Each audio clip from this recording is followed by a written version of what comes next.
PHDE 143 Premchand, ठीक है। इसका क्या है, चैप्टर नंबर 16 है, यानी 16 और 17 दोनों चैप्टर के बारे में देखेंगे, ठीक है। 16 और 17 दोनों चैप्टर इसी में ही हम देखेंगे, ठीक है। चैप्टर नंबर 16 और 17। तो सबसे पहले हम चैप्टर नंबर 16 देखते हैं। चैप्टर नंबर 16 जो है क्या है, दो बैलों की कथा, कहानी का वाचन। तो इसमें इम्पोर्टेंट क्या रहेगा, कहानी का सार और संदर्भ सहित व्याख्या, ठीक है। ये दो चीज़ें रहती हैं मेनली, ठीक है भाई। कहानी का सार बताओ और संदर्भ सहित व्याख्या। जैसे वैसे भी आप सबने बताया कि इन 9th क्लास में वैसे भी पढ़ाया जाता है, NCERT में वैसे भी है 9th क्लास में, ठीक है। चाहे आप NCERT चाहे आप CBSE से रहेंगे फिर भी आपको हिंदी सब्जेक्ट में रहा होगा। चाहे स्टेट बोर्ड रहे, अगर मैं बात करूँ तो स्टेट बोर्ड में भी वही किताबें चलती हैं जो NCERT पढ़ाता है, ठीक है। तो ये छोटी क्लासों में भी पहले ये चैप्टर है, दो बैलों की कथा, ठीक है। बहुत फेमस कहानियों में से एक है प्रेमचंद की, ठीक है। लास्ट में यही है, दो बैलों की कथा, ठीक है। तो इसमें देखते हैं दो बैलों की कथा में इसका सार मैं बताता हूँ, ठीक है, क्योंकि सार ही पूछा जाता है और मेनली रहेगा इसकी, इस चैप्टर में से संदर्भ सहित व्याख्या आएंगी, ठीक है। देखिएगा कहानी अच्छी खासी कहानी है, ठीक है। 16.3 में देखिएगा, ठीक है। 16.3 में क्या है, कहानी का सार। कहानी को हम शॉर्ट में देखते हैं।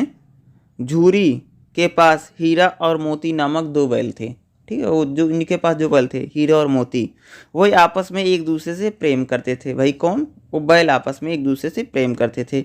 एक बार झूरी को मजबूरी में इनको अपने ससुराल भेजना पड़ा, यानी झूरी की जो ससुराल थी, ठीक है, उसको क्या करना पड़ा, इन दोनों बैलों को भेजना पड़ा। किसको, हीरा और मोती को। जहां इन पशुओं को वह प्यार और सम्मान नहीं मिला जो झूरी से मिलता था, ठीक। यानी झूरी से क्या था भाई, इन पशुओं को जिस प्रकार से प्यार और सम्मान मिलता था वह उनको, अगर मैं बोलूँगा यहाँ पर उस प्रकार का उनको प्यार और सम्मान नहीं मिला जब झूरी ने अपने ससुराल उनको भेजा। एक दिन यह दोनों बैल झूरी के पास रस्सी तोड़कर वापस आ जाते, यानी जो हीरा और मोती जिनको झूरी अपने ससुराल भेज दिया था दिन दो बैलों को, एक दिन क्या होता है, ये दोनों बैल क्या करते हैं, रस्सी तोड़कर, यानी इनको बांधा गया था और खूंटे तोड़कर बोलो या रस्सी तोड़कर क्या करते हैं, वापस आ जाते हैं। झूरी इन्हें देखकर खुश होता है, मगर उसकी पत्नी यह बात नागवार लगती है, यानी उसकी पत्नी, भाई उसके घर गए थे, यानी उसके ससुराल गए थे, तो झूरी तो खुश हो जाता कि दोनों बैल आ गए हैं तोड़ के, लेकिन उसकी पत्नी को ये बात अच्छी नहीं लगी। अगले ही दिन झूरी का साला इनको वापस लेने आ जाते हैं। जो झूरी का साला था, क्योंकि तोड़ करके तो आ गए थे घर पे, ये क्या होता है, उसका जो साला था वो लेने आ गया। इनको मोटी मोटी रस्सियों में कसकर बांध देता है। चारा पानी का बिल्कुल ख्याल रखे बिना उन्हें भूखा प्यासा रखकर अत्यधिक मेहनत करवाता है और यातनाएं भी देते हैं। यानी इनको ले जा करके झूरी का साला क्या करता है, इनको मोटी मोटी रस्सियों में, किसको, हीरा और मोती को, हीरा और मोती को क्या करता है, मोटी मोटी रस्सियों में बांध देता है। इनको चारा और पानी का बिल्कुल भी ख्याल नहीं रखता है, इनको देता नहीं है और भूखा और प्यासा रख करके क्या करता है, हीरा और मोती से बहुत सारी मेहनत करवाता है। इनको बहुत सारा मारता है, पीटता है, इनको बहुत सारी यातनाएं कौन देता है, झूरी का जो साला था जो इनको घर ले गया।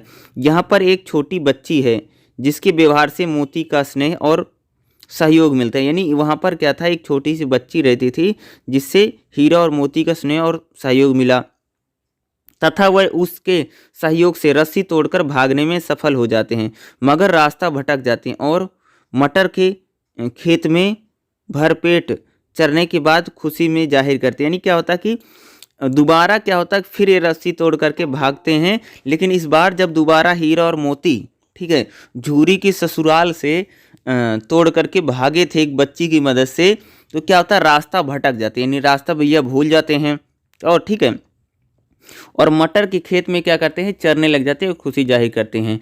यहाँ पर हीरा और मोती पकड़े जाते हैं, इन्हें काजी हाउस में बंद कर दिया जाता है, ठीक है।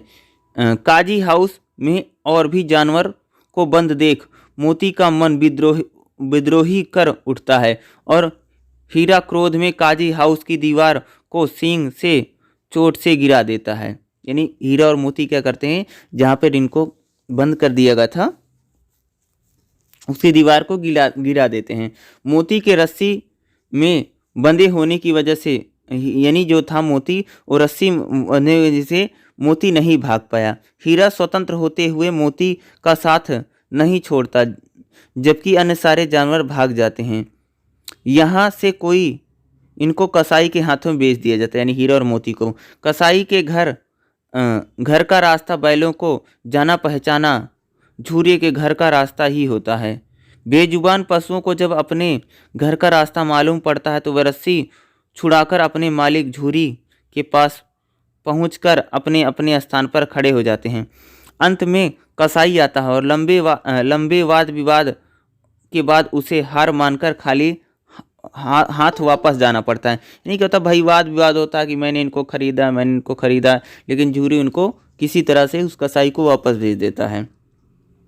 यदि हम गहराई से देखें तो इस कहानी में एक तरफ तो मनुष्य पात्र हैं जिनके भीतर सहृदयता नहीं रहेगी। यानी अगर बात करें जैसे मनुष्य पात्रों की बात करूँ तो जैसे झूरी का साला है, उनको खाना पानी नहीं मिलता, किसी प्रकार का उसमें नहीं है। लेकिन वही बात करूँ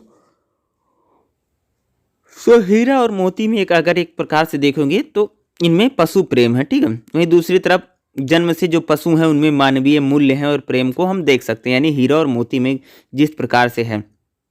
यह कहानी मुख्य रूप से प्रतीकात्मक है। झूरी के दोनों बैलों के और बच्ची लोकतंत्र के पोषक चरित्र हैं। इसके अलावा झूरी का साला और उसकी पत्नी और कसाई सामंतवाद के पोषक हैं। यह कहानी स्वतंत्रता प्राप्ति के संघर्ष को भी रेखांकित करती है, यानी हमारे जो स्वतंत्रता आंदोलन था, क्योंकि आप सबको पता होगा कि प्रेमचंद जो हैं वह स्वतंत्रता आंदोलन के दौरान ही सारा लेखन उन्होंने किया है। हीरा और मोती में तत्कालीन समाज में मौजूद शोषण एवं पराधीनता से छुटकारा पाने की चाबी, यानी हीरा और मोती जिस प्रकार से बार बार भाई मेरे खूंटा तोड़ करके या रस्सी तोड़ करके भाग भाग करके झूरी के यहाँ जा रहे थे, उससे हमें पता चलता है कि जो हीरा और मोती हैं मौजूदा समाज में जो शोषण हो रहा है उसको वो पूरी तरह से नकार रहे हैं और बार बार आज़ादी या छुटकारा पाने की चाह उनमें मौजूद है, ठीक है। यहाँ पर आप फिर देखोगे तो यहाँ पर 16.4 में इसका सारांश दिया गया है, यानी इसको शॉर्ट में दिया है। दो बैलों की कहानी मुंशी प्रेमचंद द्वारा लिखित प्रतीकात्मक कहानी, यानी एक प्रतीक है, ठीक है। समाज को भाई बताना चाहते हैं किस प्रकार से जो दो बैल हैं आपस में प्रेम करते हैं, लेकिन हम इंसानों में उस प्रकार की इंसानियत नहीं बची है, ठीक है। यह कहानी सन 1931 में हंस पत्रिका में छपी थी, यानी प्रेमचंद की जो कहानी है कहाँ छपी थी, हंस पत्रिका, यानी मैगजीन होती है, ठीक है। पत्रिका यानी मैगजीन जो अब चलती है, ठीक है, उसी टाइप की पत्रिका में इसको छापा गया था। इस कहानी में नष्ट होते हुए मानवीय मूल्यों को मनुष्य पात्रों के माध्यम से, यानी मानव में जिस प्रकार के मूल्य नष्ट हो रहे हैं, खत्म हो रहे हैं, उनको यहाँ पर दिखाया गया किस प्रकार से हम इंसानों में मानवीय मूल्य हैं फिर भी वो पशुओं में दिख रहे हैं। इस कहानी में दो बैल हीरा और मोती और अन्य मनुष्य पात्र पशुओं के माध्यम से परस्पर स्नेह, सौहार्द एवं सहानुभूति का संदेश देने का प्रयास किया गया है। पराधीनता और शोषण से मुक्त होने की कामना दोनों बैल में, यानी दोनों बैल बार बार उनका जो शोषण हो रहा, मारा पीटा जा रहा, बांध करके रखा जा रहा, खाना पानी नहीं मिल रहा है, लेकिन बार बार रस्सी तोड़ करके या कह सकते हो भैया खूंटा तोड़ करके बार बार वह आज़ादी का प्रयास करते हैं दोनों बैल। वह विषम परिस्थितियों में भी जूझते हैं और अंततः जीतते हैं, यानी कैसी भी परिस्थिति रहती भाई झूरी का साला कुछ नहीं देता, खूंटा तोड़ करके भाग जाते हैं, दोबारा भी खूंटा तोड़ करके भाग जाते हैं, ठीक है। हर बार जब उसको कसाई के पास भेजा जाता, कसाई ले जाता तो रास्ता उनको पता चलता, फिर वहाँ से भागते हैं, ठीक है। जहाँ पर उनको कैद करके रखा गया तो वहाँ की दीवार गिरा देते हैं। इससे पता चलता है कि वे हमेशा जैसी परिस्थितियाँ रही, हीरा और मोती उन परिस्थितियों से जूझते रहे, उन परिस्थितियों से वह लड़ते रहे। जिस समय यह कहानी लिखी जा रही थी उस समय देश में स्वाधीनता आंदोलन चल रहा था और महात्मा गांधी के नेतृत्व में यह आंदोलन चरम पर था और पूरे देश में अंग्रेजों की गुलामी और भारतीय सामंतवाद की गुलामी से मुक्ति के लिए हमारा देश पूरा क्या था, संघर्ष। यानी ये कहानी जब लिखी गई उस समय अगर मैं बात करूँ तो देश में आज़ादी की लड़ाई लड़ी जा रही थी और भी महात्मा गांधी के नेतृत्व में।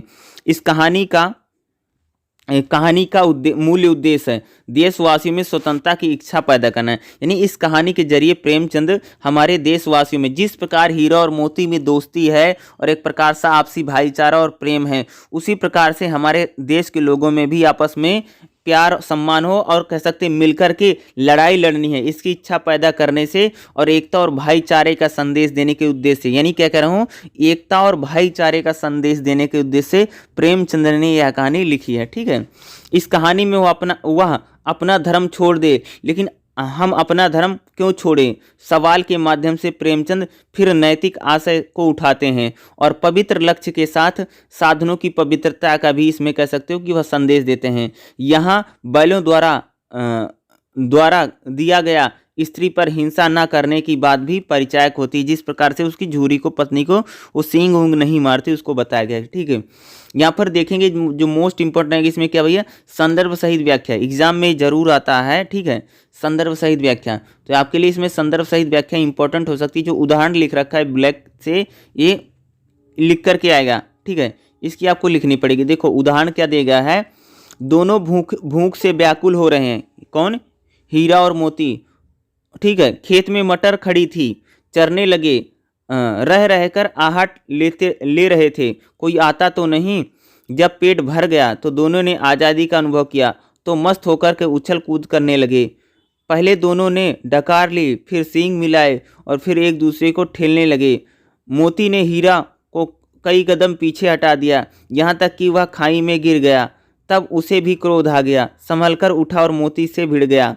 मोती ने देखा कि खेल में झगड़ा हुआ, चाहता तो किनारे हट गया। यानी ये हीरा और मोती के जो आपस में खेत में चल रहे थे। देखोगे संदर्भ इसका क्या लिखा गया, देखिएगा, ये पंक्तियां हिंदी के विशिष्ट कथाकार प्रेमचंद की कहानी दो बैलों की कथा से ली गई है। जूरी के दो बैल हीरा और मोती एक दूसरे के साथ मित्रता यानी फ्रेंडली थे, यानी दोनों हीरा और मोती में भैया दोस्ती थी। बैलों की इस जोड़ी को झूरी के ससुराल जाना पड़ा, वहाँ पर इन्हें पर्याप्त भोजन नहीं दिला, यानी खाना सही से मिला, और अत्यधिक बहुत मेहनत करवाई जाती थी। उस घर की एक बालिका उनसे सहानुभूति रखती थी, उन्हें आज़ाद करने में उसकी सहायता मिली। अब इसकी व्याख्या किस प्रकार से की गई देखिएगा। इसी तरह आपको एग्जाम में भी इसका संदर्भ और व्याख्या लिखनी पड़ेगी, जो भी आएगा। देखिएगा, हीरा और मोती को गया के घर पर्याप्त भोजन उपलब्ध नहीं होता था, यानी गया के उसका जो साला है भोजन नहीं मिलता था। घर में एक बालिका द्वारा सहानुभूतिवश कुछ सूखी रोटियां उन्हें नसीब हो पाती थी, इससे उनका पेट नहीं भर पाता था। उसी बालिका की मदद से वह घर से भागे, यानी उस लड़की की मदद से क्या होता है, वह घर से भागने में कामयाब हो गए। भूख से दोनों का बुरा हाल था। चलते चलते रास्ते में उन्हें मटर का खेत मिला, हरी हरी फसल दिखाई दी। भूख से बेहाल दोनों बैल उस खेत में मटर चरने लगे, किंतु उन्हें इस बात का भय भी लग रहा था कि कोई आ तो नहीं रहा है। किसी के आने से उसके पकड़े जाने या फिर पीटे जाने की आशंका थी। भाई कोई आ जाएगा या खेत का मालिक आ जाएगा तो मारेगा पीटेगा। ठीक है, मटर के भोजन से तृप्त होने के पश्चात उनकी जान में जाने, यानी जब भाई इतना दिन से कुछ खाया नहीं था, जैसे उन्होंने मटर खाया, चरा वहाँ पे, तो उनकी जान में जान आई। तब उन्होंने यह सुखद अनुभव किया, अब वह स्वतंत्र हैं। यह प्रेमचंद यह रेखांकित करना चाहते हैं कि पराधीनता और सुख और आनंद दोनों को छीन लेता है। यानी जब व्यक्ति कोई गुलाम होता है तो ना तो भैया वह सुखी है ना तो उसमें आनंद होता है। यह दो बैलों के माध्यम से प्रेमचंद यह बताने का प्रयास कर रहे हैं। यहाँ हीरा, जैसे ही हीरा और मोती की क्षुब्ध शांत होती है, वह आनंद होकर के मस्ती पे आ जाते हैं, मित्रवत व्यवहार करने लगते हैं। इसमें आत्मीयता भी है, चिढ़ना भी है और एक दूसरे को हार ना मानने का भी है। वह दोनों पारस्परिक प्रेम नोक-झोंक को सींग लड़ाने के माध्यम से व्यक्त करते हैं, यानी आपसी नोक-झोंक को क्या करते हैं, दोनों बैल हीरा और मोती क्या करते हैं, खाने के बाद, मटर चने के बाद क्या करते हैं, भैया अपने सींग को लड़ाते हैं। ठीक है, दोनों मस्ती में एक दूसरे को आगे और पीछे धकेलते हैं। इस प्रक्रिया में मोती द्वारा हीरा को कई कदम पीछे हटाने और गिराने पर हीरा का अहंग भाव जागृत हो जाता है और वह क्रोधित हो जाता है। मोती बलशाली होने के साथ साथ समझदार भी था। स्थिति को भांप कर लड़ाई आगे बढ़ने से उसने बचाया और किनारे हो गया। फिर यहाँ पर अगर आप देखोगे इसका विशेष लिखा गया है, क्योंकि विशेष भी लिखना इंपॉर्टेंट रहता है। देखो विशेष में इन्होंने क्या लिखा है, यहाँ प्रेमचंद मनुष्यतर प्राणियों के माध्यम से आज़ादी जैसे महत्वपूर्ण मूल्यों का संदेश दे रहे हैं। दूसरा क्या है, पशुओं की आत्मीयता और मित्रता का परिचय चित्रात्मक रूप से यहाँ पर हमें दिखाई देता है। तो ये संदर्भ सहित व्याख्या आएगी, इसमें से कुछ भी आ सकता है, उसी प्रकार से आपको लिखना पड़ेगा। एक और यहाँ पर संदर्भ दिया गया, देखिएगा संदर्भ क्या है, उदाहरण ए लिख करके आएगा इतना, देखिएगा क्या संदर्भ उदाहरण है। देखिएगा संयोग की बात है, झूरी ने एक बार गोई को ससुराल भेज दिया, बैलों को क्या मालूम वे कहाँ जा रहे हैं, समझे मालिक ने हमें बेच दिया, अपना ज्यों बेचा जाना उन्हें अच्छा या बुरा कौन जाने, पर झूरी के साला गया को घर तक गोई ले जाने में दांतों पसीने आ गए, पीछे से हाँकता तो दोनों दाएं बाएं भागते, पगहिया पकड़ कर के आगे से खींचता तो दोनों पीछे की ओर जोर लगाते, मारता तो दोनों सींग नीचे करके हुंकारते। अगर ईश्वर ने इन्हें वाणी दी होती तो झूरी से पूछते, तुम हम गरीबों को क्यों निकाल रहे हो। तो ये संदर्भ दिया गया है दोनों बैलों को, जब झूरी अपने साले के साथ उनके घर पर भेज रहा था तो दोनों बैल जा नहीं रहे थे और जाने के लिए क्या तमाम तरह के प्रयास कर रहे थे। ये लिख कर के आएगा, इसका आपको संदर्भ लिखना पड़ेगा, ठीक है। फिर इसकी आपको क्या लिखनी पड़ेगी भैया, व्याख्या, और फिर इसका विशेष लिखना पड़ेगा। इसी प्रकार से आपके एग्जाम में संदर्भ सहित व्याख्या आएगी। फिर एक दूसरा यहाँ पर संदर्भ दिया गया, देखिएगा ये उदाहरण है, देखो एग्जाम में इतना लिख करके आएगा, ठीक है, ये इतना देखिएगा। दूसरे दिन गया ने बैलों को हल में जोता, पर इन दोनों ने जैसे पाँव ना उठाने की कसम खा ली। हीरा और मोती को जब गया अपने घर ले जाता है तो उनकी ऐसे होता है, वह मारते मारते थक गया पर दोनों ने पाँव ना उठाया। एक बार जब उस निर्दयी ने हीरा की नाक पर खूब डंडे जमाए तो मोती का गुस्सा काबू से बाहर आ गया, हल लेकर भागा। हल, रस्सी, जुआ, जोत सब टूट टूट कर बराबर हो गए। गले में बड़ी बड़ी रस्सियां ना होती तो दोनों पकड़ाई में न आती, यानी दोनों पकड़ में न। अब इसकी आपको क्या लिखनी, संदर्भ लिखना है, फिर इसकी आपको व्याख्या लिखनी है, और फिर लास्ट में आपको क्या लिखना पड़ेगा, इसका विशेष लिखना पड़ेगा। तीसरा भी यहाँ पर उदाहरण दिया गया है। तीसरा उदाहरण तो देखिएगा क्या तीसरा उदाहरण क्या दे रहे हैं, ध्यान से सुनिएगा। घर में लोग भोजन करने लगे। उस वक्त छोटी सी लड़की दो रोटियां लिए निकली और दोनों को मुंह में देकर चली गई। उस एक रोटी से इनकी भूख तो क्या शांत होती, पर दोनों के हृदय में मानो भोजन मिल गया। यहाँ भी किसी सज्जन का वास है। लड़की भौरों की थी, उसकी माँ मर चुकी थी, सौतेली माँ उसको मारती रहती थी, इसलिए इन बैलों से एक प्रकार की उसकी आत्मीयता हो गई। दोनों दिन भर जोते जाते, यानी हीरा और मोती को दिन भर जोता जाता था, डंडे खाते, आहत होते, शाम को थाने पर बांध दिए जाते, रात को वही बालिका इन्हीं रोटियां खिला जाती। प्रेम के इस प्रसाद की यह बरकत थी कि दोनों गाल सूखा भूसा खाकर भी दोनों दुर्बल ना होते, मगर इन दोनों की आंखों में रोम रोम में विद्रोह भरा हुआ था, यानी हीरा और मोती के रोम रोम में। फिर इसकी आपको क्या लिखना है, इसके संदर्भ लिखना है, इसकी व्याख्या लिखनी है, फिर इसका आपको विशेष लिखना पड़ेगा। इस प्रकार से आपके एग्जाम में पूछा जाएगा और आएगा। फिर चौथा यहाँ पर उदाहरण दिया गया, चौथा उदाहरण देखिएगा। दोनों मित्र जान हथेली पर लेकर लपके, सांड को भी संगठित शत्रुओं से लड़ने का तजुर्बा ना था, वह तो एक शत्रु से मलय युद्ध करने के आदी थे। ज्यों ही हीरा ने झपट्टा मोती ने पीछे से दौड़ाया, सांड उसकी तरफ मुड़ा तो हीरा ने गोदा। सांड चाहता तो एक एक करके दोनों के गिरा लें, पर ये दोनों उस्ताद थे, उसे वह अवसर ना देते। एक बार सांड झल्लाकर हीरा को अंत कर देने के लिए चला कि मोती ने बगल से आकर उसके पेट में सींग भोंक दिया। सांड क्रोध में आकर पीछे फिरा तो मोती ने दूसरे पहलू से सींग चुभा दी। जब हीरा और मोती को जब बंद कर दिया गया था बाड़े में ले जा करके, तो वहाँ पर किस प्रकार से दोनों आपस, वहाँ पर और भी जानवर थे, तो उनसे जिस प्रकार से लड़ाई होती है वहाँ के यहाँ पर दृष्टांत को दिया गया। इसको आपको संदर्भ लिखना पड़ेगा, इसकी व्याख्या लिखनी पड़ेगी और इसका विशेष लिखना। एग्जाम में आएंगे इसी टाइप से भाई, संदर्भ सहित व्याख्या आएगी, ठीक है, इंपॉर्टेंट है, इसलिए इसको जरूर करके जाना।